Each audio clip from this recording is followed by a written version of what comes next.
ఓం నమ శివాయ శ్రీమాత్రే నమ. మిత్రులకి, శ్రేయోభిలాషులకి, అలాగే నేను ఇంతగా ఆదరిస్తున్న యూట్యూబ్ ప్రేక్షకులందరికీ కూడా పేరు పేరు ధన్యవాదాలు. మిత్రులరా, మీ అందరికీ కూడా ఆ పరాదేవత ఎల్లవెల్లలా మీతో ఉండి మీ మనోవాంఛ నెరవేర్చాలని మనస్ఫూర్తిగా కోరుకుంటున్నాను.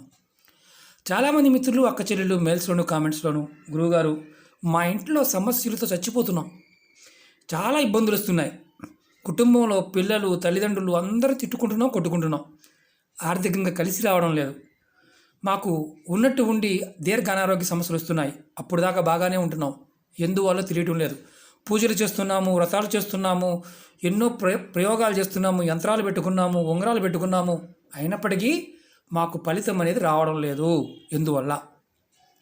మీరు ఆశ్చర్యపోతారు. ఇది చెడు దృష్టి అంటారు. మనం దీన్ని పెద్దగా పట్టించుకోం. అంగు ఆర్భాటంతో మనం మన నోటి దూలతో కూడా కొన్ని సందర్భాల్లో మనకు మనమే ప్రచారం చేసుకుంటూ ఉంటాం. దానివల్ల తగిలే దృష్టి దోషం, చెడు దృష్టి దోషం మన జీవితాన్ని పతనానికి తీసుకెళ్తుంది. మనం ఎన్నో ఉపాయాలు చెప్పుకున్నాం అంటే ఈ చెడు దృష్టి నుంచి బయటపడడానికి. ఈరోజు మనం తేలికైనవి, ఆచరించగలిగేవి లాల్ కితాబు నుంచి మీకు ఒక 7 ఉపాయాలు చెప్తాను. ప్రయత్నపూర్వకంగా చేసి చూడండి, ఫలితం అద్భుతంగా ఉంటుంది. అలాగే కొంతమంది చెప్తూ ఉంటారు, గురువుగారు మాకు అంతకుముందు వరకు బాగానే ఉంది, ఉన్నటువంటి సమస్యలు ఎందుకు వస్తున్నాయి? మేము పూజలు చేస్తున్నాం కదా. ఎన్ని పూజలు చేసినా చెడు దృష్టి ఉంటే ఇలాగే జరుగుతుంది. అలాగే మనం శాస్త్రరీత్యా, జ్యోతిషశాస్త్ర ప్రకారం, అలాగే మనం తంత్రశాస్త్ర ప్రకారం కూడా దృష్టి దోషాల వల్ల కలిగే ప్రమాదాలు చాలా భయంకరంగా ఉంటాయి. దానివల్ల వ్యాపారాల నష్టం కూడా వస్తుంది. ప్రతిదానికి చిరాకు పడతాం, ఆకలి లేకపోవడం, ఈ లక్షణాలు కలిగి ఉంటారు. చిన్న విషయానికి, ప్రతి విషయానికి గొడవ అవుతూనే ఉంటుంది ఇంట్లో.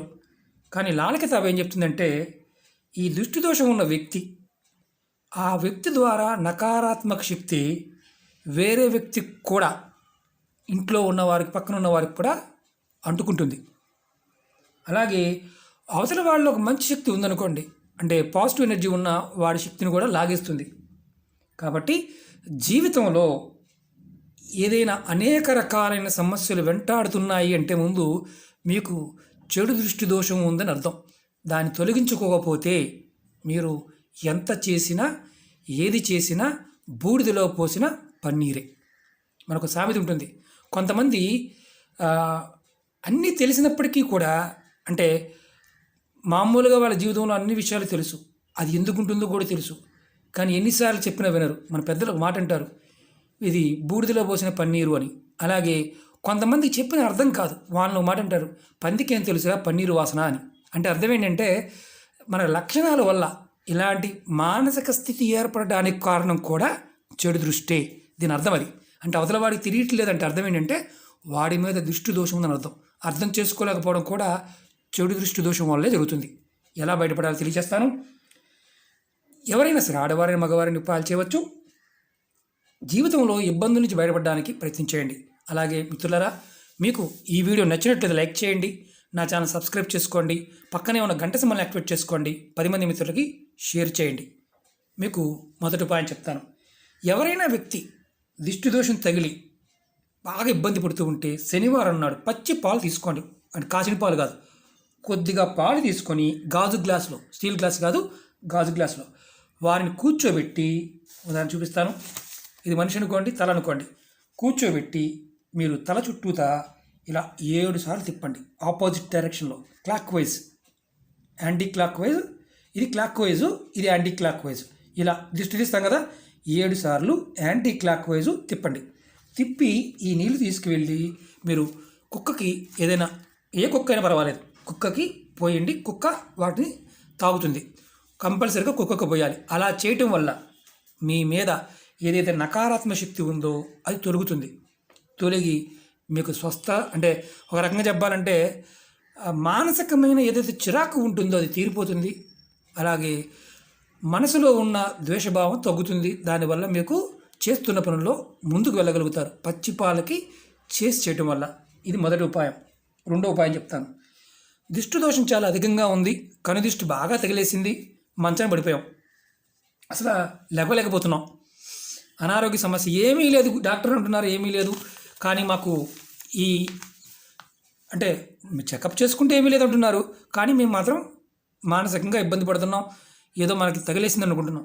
దాని అర్థం మీకు దిష్టి తగిలిందని అర్థం. దాన్ని ఎలా తీసుకోవాలో చెప్తాను. మీరు మనిషిని కొన్ని మంచంలో పడుకున్నారు, కదలలేకపోతున్నారు. ముందు మీరు కల్లుప్పుని, అంటే దొడ్డుప్పు రాతుప్పు దీన్ని, అలాగే ఆవాలు, మనం కూరలో వాడతాం కదా, ఆవాల్ని, అలాగే దాంతోపాటు మీరు వెల్లుల్లి, ఒక వెల్లుల్లి రెబ్బని తీసుకోండి, ఒక రెబ్బ, ఇలా ఒక రెబ్బ తీసుకోండి. తర్వాత ఉల్లిపాయ మీద ఉన్న పొర, ఉల్లిపాయ కాదు ఈ పొర, ఇది తీసుకోండి. ఒక వెల్లుల్లి రెబ్బ, పొర, ఉప్పు, ఆవాలు, తర్వాత ఎండుమిర్చి. మీరు ఒక ఎండుమిర్చి తీసుకోండి. తీసుకొని వీటన్నిటిని ఏం చేస్తారంటే ఒక ప్లేట్ తీసుకొని, లేదంటే మట్టి ముక్కడు తీసుకొని దాంట్లో బొగ్గులు కాల్చండి. కాల్చి ఇవన్నీ దాంట్లో వేయండి. ఏది, కొంచెం ఉప్పు, కొంచెం ఆవాలు, ఒక వెల్లుల్లి రెబ్బ, ఉల్లిపాయ పై పైన పొర, ఒక ఎండుమిరపకాయ వేసి ఆ మంటని బాగా వేడి చేయండి.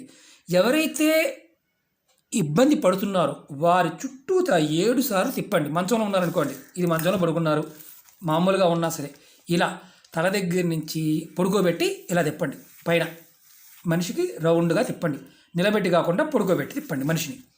ఇలా మళ్ళీ చెప్తాను. కల్లుప్పు, వెల్లుల్లిపాయి, ఆవాలు, ఉల్లిపాయ పొర, అలాగే ఒక ఎండుమిర్చి. ఇది రెండో ఉపాయం. ఇలా చేశారా, ఎంత పెద్ద దృష్టి దోషమైనా సరే తొలగిపోవాల్సిందే. అనారోగ్య సమస్యతో బాధపడుతున్న వ్యక్తి లేచి తిరగవలసిందే. మనం మొదటి ఉపాయంలో ఎప్పుడు చేయాలి చెప్పలేదు నేను, పాలది. ఇది శనివారం నాడు చేయాలి. శనివారం నాడు ఈ పాలది చేయాలి. అలాగే ఈ రెండో ఉపాయంలో ఇది శనివారం నాడు కానీ మంగళవారం నాడు కానీ చేయాలి. మీకు దిష్టి తగిలింది, దోషం తగిలింది, ఇబ్బంది పడుతున్నారు అంటే ఈ ప్రయత్నం చేయండి. మీ కుటుంబ సభ్యులు చేసుకోవచ్చు. ఎవరికి వారు చేయకూడదు, వేరే వాళ్ళు చేయాలి. ఈ రెండు ఉపాయాల్లో కూడా పాలు కూడా వేరే వాళ్ళు తిప్పాలి, ఎవరికి వాళ్ళు చేసుకోకూడదు. ఈ ఉపాయం కూడా అంతే, వేరే వాళ్ళు మనకు చేయాలి. ఇది గుర్తుంచుకోవాలి. ఇది మంగళవారం కానీ శనివారం నాడు కానీ చేయాలి. ఖచ్చితంగా మీకు దిష్టి దోషం తొలగిపోతుంది. మీకు ఆ వ్యక్తి, అనారోగ్యంతో బాధపడుతున్న వ్యక్తి లేచి కూర్చుంటాడు. అంటే దిష్టి దోషం వల్ల జరిగితే, అది మరి శారీరకమైన రోగాలతో వస్తే మాత్రం కాదు, దిష్టి దోషం వల్ల అయితే మాత్రం తగ్గిపోతుంది. అది మంట పెట్టి దాంట్లో వేయాలి, అది గుర్తుంచుకోండి. అలాగే మూడో ఉపాయం చెప్తాను.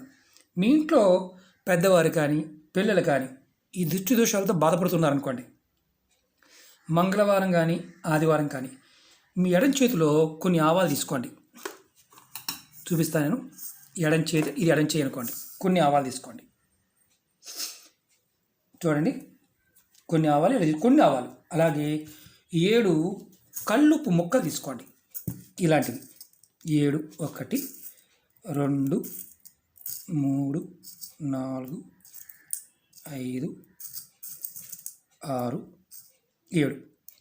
అంటే ఇంతకన్నా ఎక్కువ అవసరం లేదు. కొద్దిగా ఆవాలు, కొన్ని కల్లుప్పు, అలాగే ఎండు మిరపకాయలు ఇలాంటివి 7 తీసుకోండి. 7 కల్లుప్పు, ఆవాలు, అలాగే ఎండుమిర్చి అన్నీ. ఇవి ఎండుమిర్చి 7, ఉప్పు కళ్ళు వచ్చి 7 తీసుకోవాలి. ఇలా మీరు చేతులు అడంచితో పట్టుకొని ఏ వ్యక్తి అయితే ఈ సమస్యతో బాధపడుతున్నాడో ఆ వ్యక్తి తలపై నుంచి కిందకి 7 సార్లు తిప్పాలి. ఇప్పుడు ఇంతకుముందు రెండో వీడియోలో మనం రెండో ఉపాయంలో పొడుగబెట్టి చెప్పాం. ఇది నిలబెట్టి కింద నుంచి పైకి 7 సార్లు, 7 సార్లు మనం చక్కగా తిప్పాలి. తిప్పి తీసుకువెళ్ళి దీన్ని తీసుకువెళ్ళి మంట పెట్టి మంటలో పడవేయవచ్చు. మంట లేదు మాకు, అప్పుడు ఏం చేయాలంటే దీన్ని తీసుకువెళ్ళి ఏదైనా ఎవరు తొక్కని ప్రదేశంలో పడేయాలి. డ్రైనేజీలో అయినా పడేయవచ్చు. నిప్పు పెట్టే అవకాశం ఉంటే, అంటే మంట పెట్టే అవకాశం ఉంటే మంటలో వేయాలి. ఇది నిలబెట్టి చేసే విధానం. 3 వస్తువులు గుర్తుంచుకోవాల్సిన విషయం. అలాగే 4వ ఉపాయం చెప్తాను.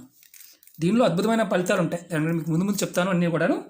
అలాగే 4వ ఉపాయం, కుటుంబ సభ్యులకి ఎవరికైనా దిష్టి తగిలింది మీకు అనిపించింది, అప్పుడు మీ చేతిలో ఒక నిమ్మకాయ తీసుకోండి.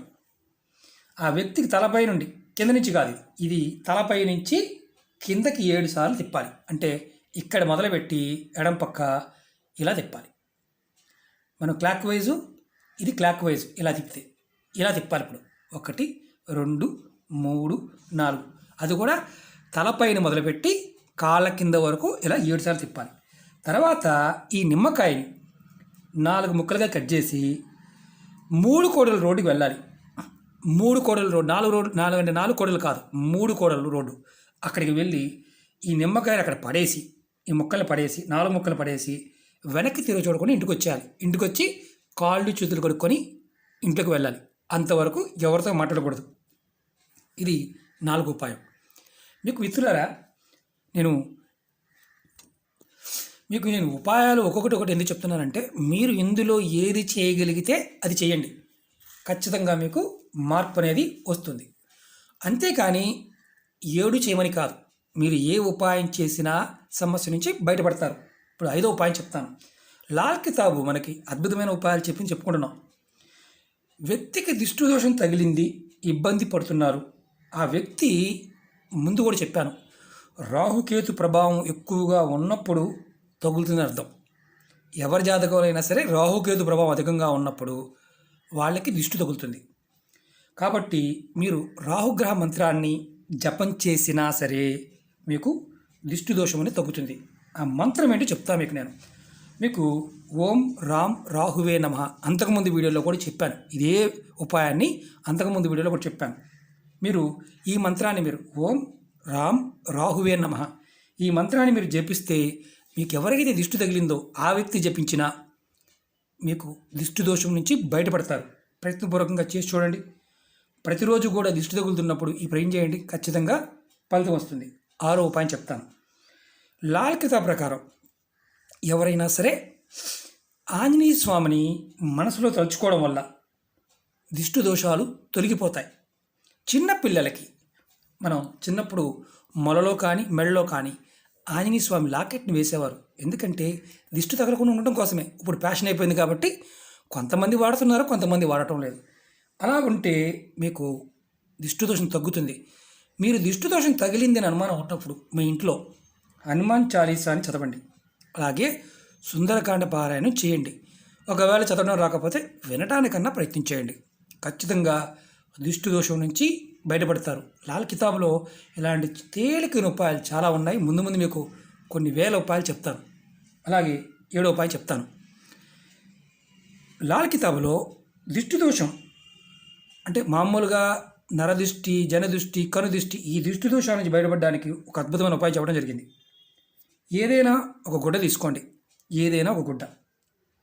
దాంట్లో మీరు దేవాలయం దగ్గరికి వెళ్ళి, ఆంజనేయ స్వామి దేవాలయం దగ్గరికి వెళ్ళి స్వామివారి పాదాల దగ్గర ఉన్న సింధూరాన్ని పూజారి గారిని అడిగి వారు ఇస్తారు, తీసుకోండి. ఆ గుడ్డలో సింధూరం అంటే మనకు ఎలా ఉంటుంది గురువుగారిని అడుగుతూ ఉంటారు, చూపిస్తాను, అది కూడా చూపిస్తాను. ఇలా ఉంటుంది. మనం చక్కగా సింధూరాన్ని స్వామివారికి గీపిస్తుంటాం కదా, ఆ సింధూరాన్ని తీసుకొని స్వామివారి దగ్గర పాదాల దగ్గర సింధూరం తీసుకొని దాంట్లో 10 గ్రాములు నల్ల నువ్వులు, ఇదిగోండి నల్ల నువ్వులు, చాలామందికి భయం. అలాగే 10 గ్రాములు నల్ల మినువులు మనం వాడుతుంటాం కదా, మినపప్పు 10 గ్రాములు.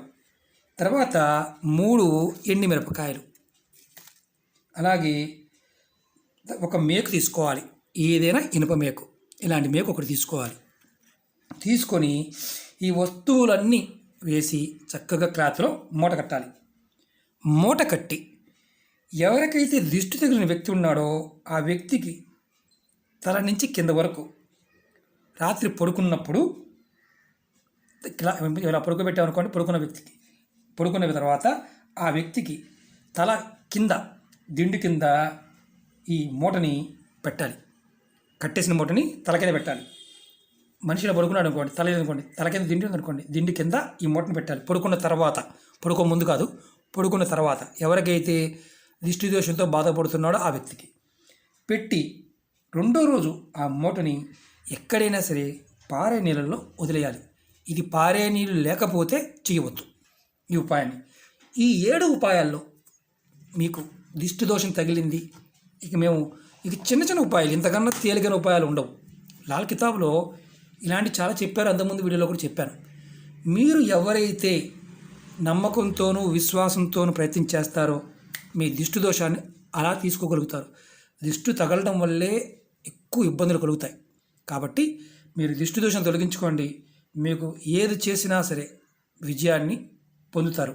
మిత్రులారా, ఈ 7 ఉపాయాల్లో ఏ ఉపాయాన్ని చేసి మీకు ఉన్న దిష్టి దోషాలు తొలగించుకొని ఆ పరాదేవత అనుగ్రహం వల్ల మంచి జరగాలని కోరుకుంటున్నాను.